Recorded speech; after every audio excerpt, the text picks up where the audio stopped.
No vídeo de hoje, vamos falar sobre os 7 tipos de jejum na Bíblia e seus propósitos espirituais.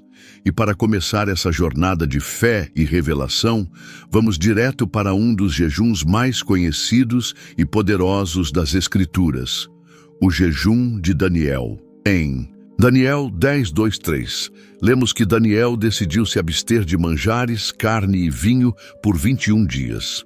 Ele não fez um jejum total, mas um jejum de renúncia.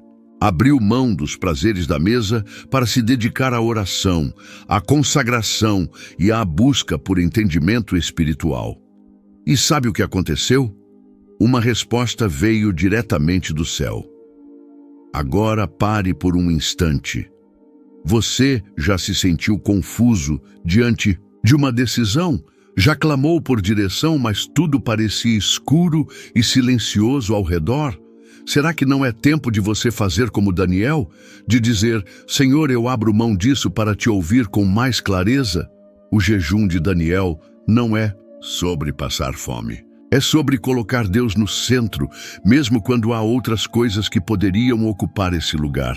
É um convite ao alinhamento com o céu, à renúncia do conforto para abraçar o propósito. É fácil jejuar quando tudo está tranquilo.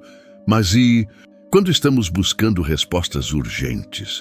Quando estamos cercados por dúvidas, pressões e esperas? Aí entra o poder desse jejum. Daniel não buscava apenas bênçãos, ele queria entendimento. Ele queria ouvir o que Deus tinha a dizer.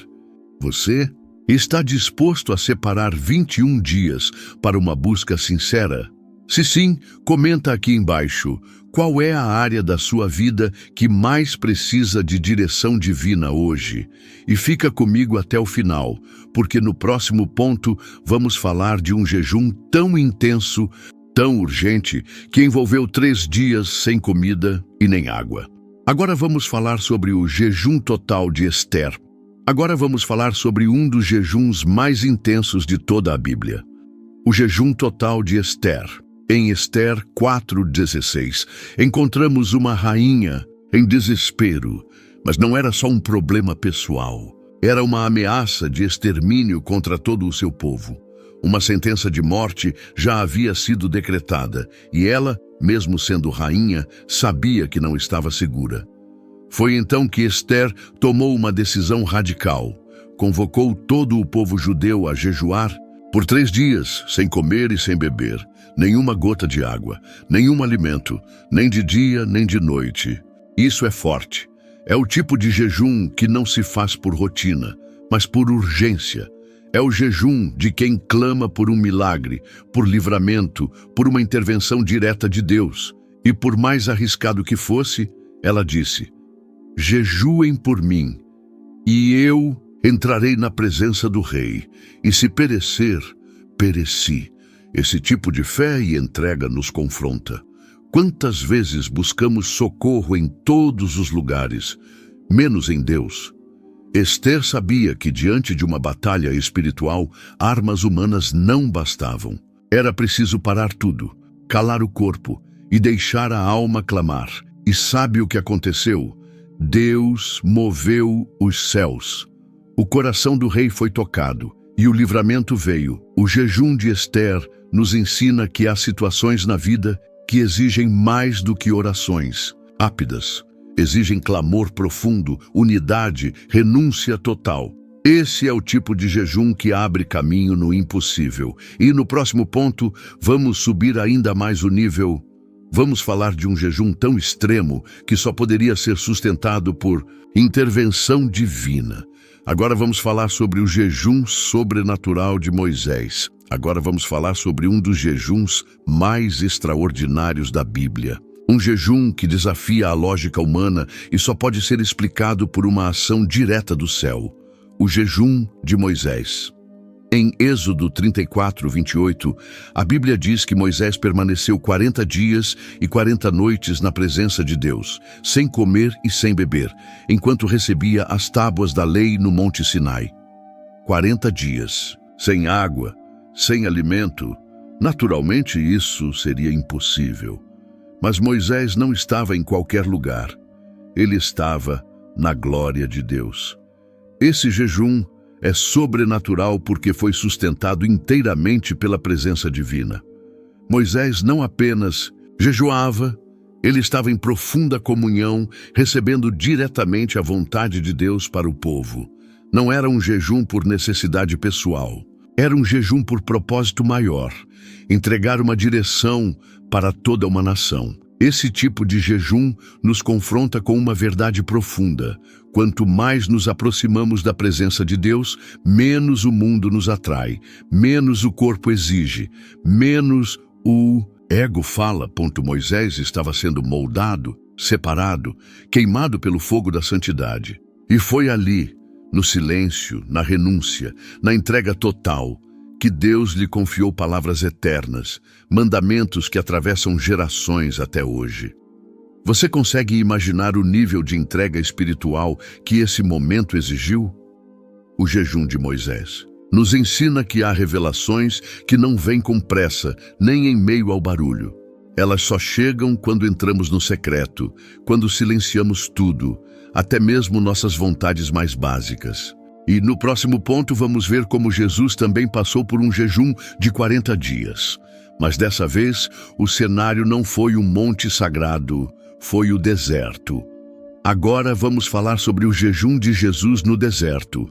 Agora vamos falar sobre o jejum que marcou o início de um ministério que transformou o mundo, o jejum de Jesus no deserto. Em Mateus 4, 1-2, está escrito que Jesus foi conduzido pelo Espírito ao deserto, onde jejuou 40 dias e 40 noites. Foi ali, no lugar da solidão, que ele enfrentou a tentação, a fome e a prova. Antes de realizar qualquer milagre, antes de pregar qualquer sermão, antes de escolher qualquer discípulo. Você já parou para pensar nisso? Jesus, o Filho de Deus, jejuou antes de tudo. Isso nos ensina que o poder que se manifesta em público começa na obediência no secreto. O deserto não foi um castigo, foi uma preparação. E esse jejum não foi motivado por medo, nem por desespero, mas por entrega, por obediência, por alinhamento com o Pai. Durante esse tempo, o inimigo tentou Jesus de várias formas, com pão, com fama, com poder. Mas Jesus respondeu com a palavra.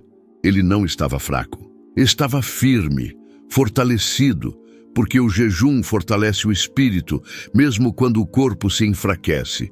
Esse jejum nos mostra que nenhuma grande missão começa sem preparação espiritual profunda. Quantas vezes queremos enfrentar gigantes, tomar decisões, iniciar ministérios, mas não paramos para jejuar? Jesus nos mostrou o caminho: deserto, silêncio, oração, resistência. E só depois disso, a missão. O jejum de Jesus no deserto nos ensina que o deserto não é o fim, é o começo. E quem resiste no secreto, vence no público. E agora, vamos ver um exemplo totalmente diferente. Um povo inteiro que, diante de uma sentença de destruição, parou tudo para se humilhar diante de Deus. Agora vamos falar sobre o jejum de arrependimento dos ninivitas. Agora, vamos falar sobre um jejum que veio do arrependimento e que salvou uma cidade inteira da destruição, o jejum dos ninivitas. Em Jonas 3:5-10, lemos que, ao ouvir a pregação do profeta Jonas, o povo de Nínive, desde o maior até o menor, creu em Deus, proclamou um jejum e se vestiu de pano de saco como sinal de humilhação. Mas o mais impressionante é que até os animais foram incluídos no jejum. Foi um clamor coletivo, sincero, desesperado. Eles não buscaram bênçãos nem prosperidade, buscaram misericórdia. Eles sabiam que a única chance de escapar da ira de Deus era quebrantar o coração. E Deus viu. Deus olhou do alto e contemplou o arrependimento daquele povo. E algo extraordinário aconteceu. A sentença foi cancelada, a destruição foi evitada. A graça venceu o juízo. Esse jejum nos ensina que Deus não resiste a um coração quebrantado. Quando há arrependimento genuíno, não há passado que ele não possa perdoar. Nínive era uma cidade cruel, violenta, mergulhada no pecado. Mas quando clamaram, o céu ouviu. Será que hoje, em meio a tanto orgulho e dureza de coração, ainda existe espaço para um jejum como esse? O jejum dos ninivitas nos lembra que a misericórdia de Deus é maior do que o nosso erro, quando há sinceridade no arrependimento. E agora, vamos para uma história de dor pessoal. Uma mulher que não tinha mais forças para esconder seu sofrimento. Ela chorou, jejuou e fez um clamor silencioso, mas poderoso. Agora vamos falar sobre o jejum de Ana. Agora vamos falar sobre um jejum que nasceu da dor. Um clamor silencioso, mas tão profundo que tocou o céu. O jejum de Ana. Em 1 Samuel 1, 7 e 10, a Bíblia nos mostra uma mulher aflita, humilhada, vivendo com o coração cheio de tristeza. Ana queria apenas uma coisa, um filho, mas os anos passavam e nada mudava. A dor era constante, a vergonha visível, e para muitos ela já não tinha mais esperança. Mas naquele dia, Ana tomou uma decisão. Ela se levantou após comer pouco, se afastou da mesa e foi para o templo. Ali, chorando amargamente diante do Senhor, ela fez uma oração que nasceu no jejum e na alma quebrantada. Ela não gritou, não fez discursos, mas a intensidade do seu clamor foi tão grande que o sacerdote pensou que ela estivesse embriagada.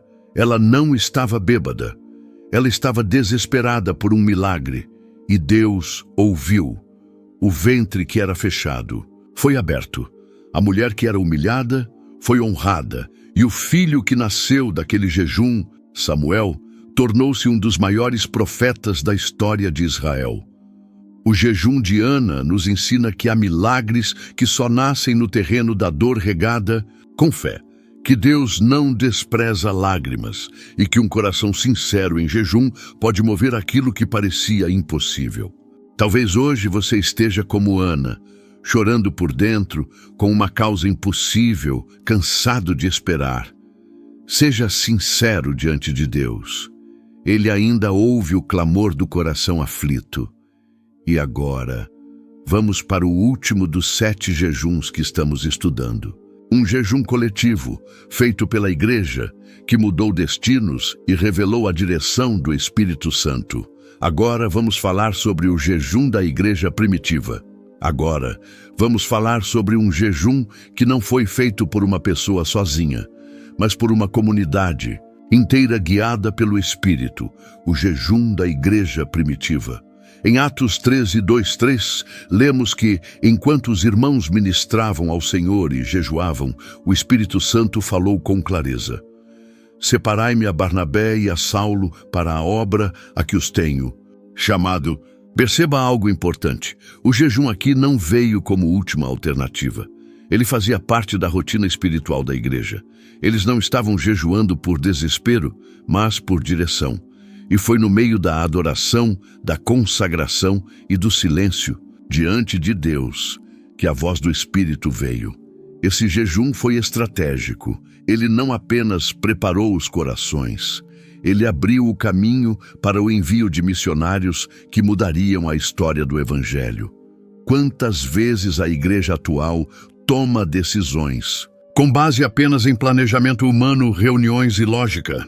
Mas a igreja primitiva nos ensina que nada substitui o jejum e a oração quando o assunto é ouvir a voz de Deus. Eles jejuaram, eles oraram e Deus falou. O jejum da igreja primitiva nos ensina que há movimentos espirituais que só são liberados quando o corpo de Cristo se une em consagração. É quando o povo se reúne para buscar e não apenas para pedir, para ouvir e não apenas para falar. Você faz parte de uma comunidade de fé? Já pensou em propor um tempo de jejum coletivo?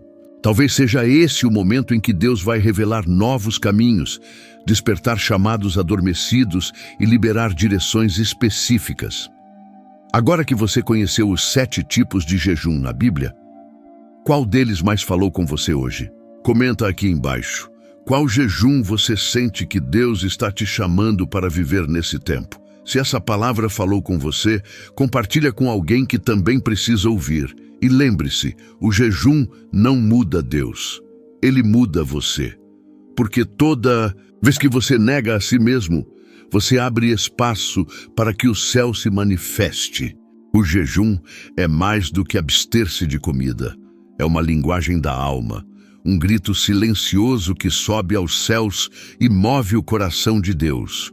Seja como Daniel buscando revelações, como Esther clamando por livramento, ou como a igreja primitiva buscando direção. O jejum continua sendo uma chave poderosa para quem quer viver o sobrenatural. Que tipo de jejum Deus está te chamando para fazer?